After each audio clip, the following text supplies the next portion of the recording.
Hey, welcome back to the series. We have seen how to externalize environment-specific variables to a different file called .env using .env library. In this episode, we're going to see how to make different environment files for different environments and also how we can start our application for different environments on our local machine. Let's go ahead and start. Let's take a look at the whole process. We have a source code and you build your source code. When you build your source code, that produces an artifact, and you take that artifact, and the same artifact can be deployed into multiple environments. Here we have three environments, so dev, test, and prod, and each environment will talk to different database instance. For example, dev environment talk to dev database, test environment talk to test database, and production environment talk to production database. So, but when you deploy the same artifact in multiple environments, you cannot use the same database connection URL. So in such scenarios, we have to use some library which is called .env in this case. So you have to inject different environment specific variables while building your code. So since we are still in the development phase, we can use .env library to run our Node.js REST API by injecting different environment variables, and also it is very easy to have all those specific variables in a separate file so that it can easily changed or it can easily maintainable. So now we have these .env file from the previous implementation.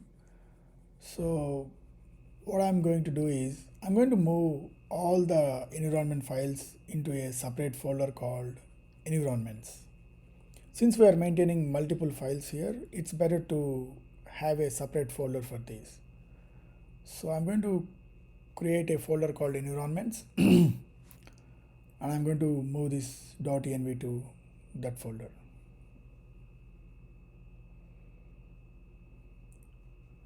So now we have environments folder.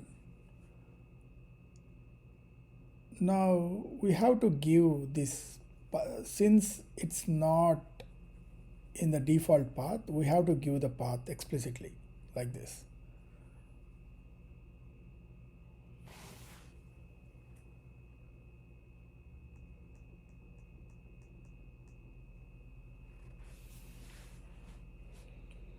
Let's go ahead and start to see whether it's working or not. Yes, it's working fine. So now it is taking that environment specific variables from that environments folder. If I change the name from .env to .env1, we are getting an error. Okay, now we moved the file and also we have tested it whether it is working or not. Now it's working. So let's go ahead and create three separate files and also put environment key in each file. So since it's a local, I put environment equal to local in .env. So now I'm going to create three separate files for each environment. Since we have three environments, dev, test, production, I'm going to name these files as .env.dev, .env.test, and .env.prod.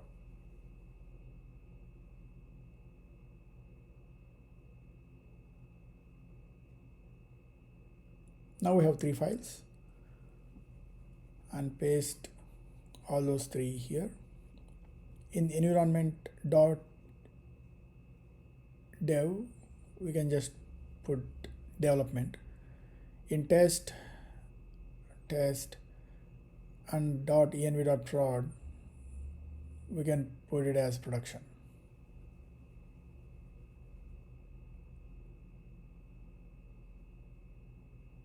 So, and also since we are running this application in different environments, let's put different ports for each environment. For example, test is running on port 6000, production is running on port 7000, and also dev is running on port 5000. Obviously the local is running on port 4000. Now we have these three files.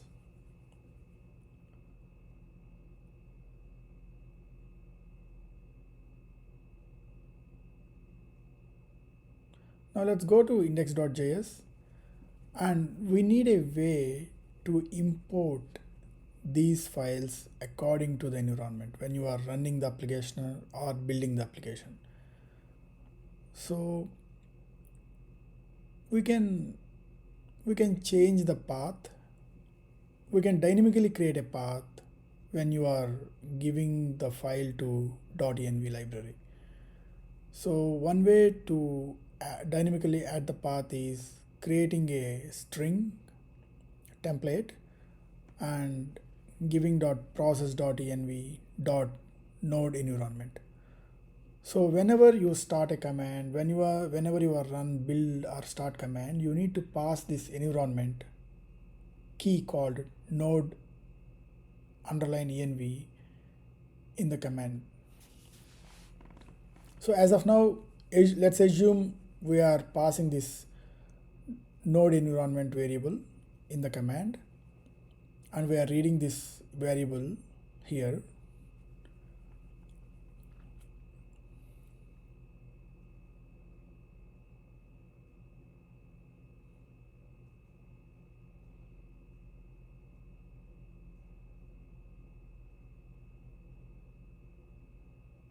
I mean, we don't have to rename this to local. Instead of that, we can have a if check in the code. Let's see if node environment variable is present, we can just use whatever the environment specific file. If it is not present, we can just use local file, which is .env. So let's create a variable called environment file.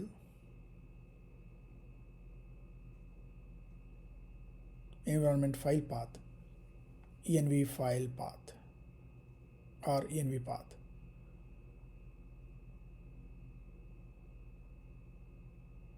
Let's give the default one. So the default file, if you are not passing this variable, the default file that .env takes is .env. So that's the default one. If node environment is present, we have to change that to, we have to add that variable to the .env so that it becomes .env dev, .env test, or .env prod based on the environment variable that we pass in the command.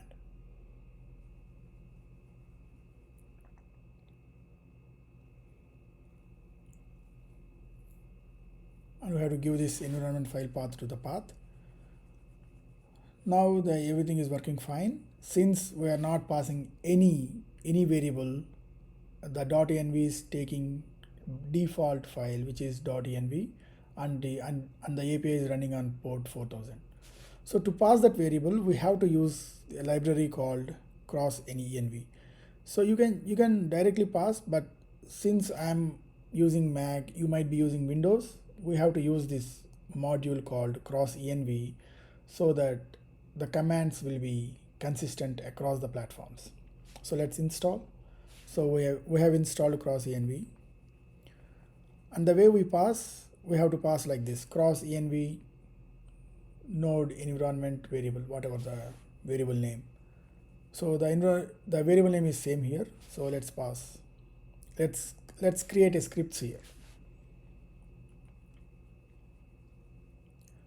For the dev, we need to give dev.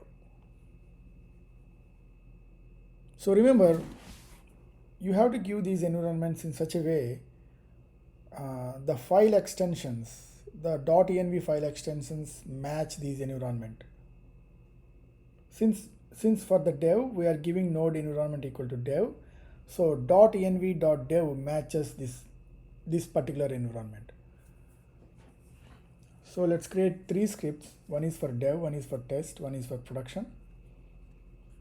And let's change that variable dev, dev to test and dev to prod. Since we have a test command, we might need this test command for the unit tests in the future episodes. Let's rename this test command to stage.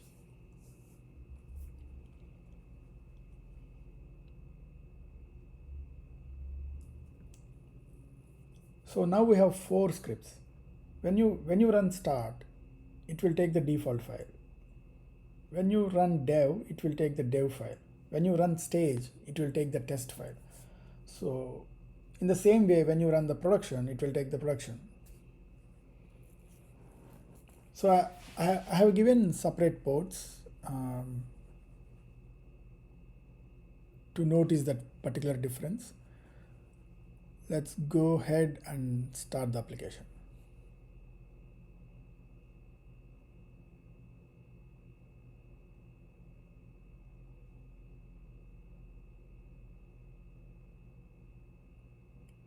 And we will do one thing. We're going to add one more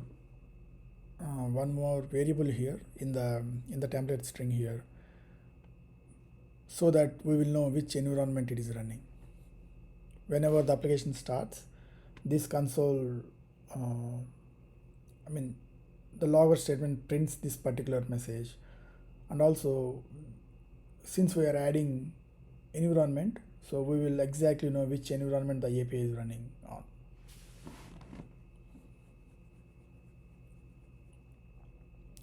As you can see, when we run npm start, it is taking default. So the default is port is 4000 and the environment is local. And also in the same way, when we run npm run dev, it seems this port 5000 is already in use. Let's change this port to maybe 5001 and start this again. Yep, now it is taking dev specific file. That's why we are seeing 5001 port and also environment key as in development. Yeah, stage is also working fine. It is taking the port 6000 and the environment test. Let's run the production. Yep, I think 7000 is also in use. Let's change it and run it again.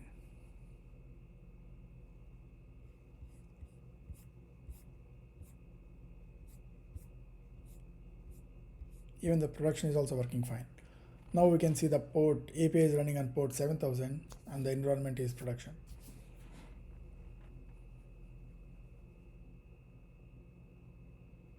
So as of now, let's start npm start, which is running in local environment.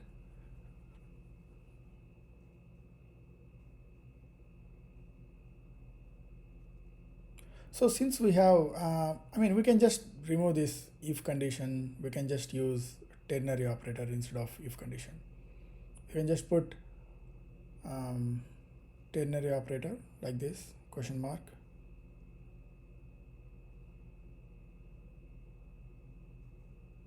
Put this in the middle, so that instead of if condition, we can just the entire thing can be wrapped up in one line.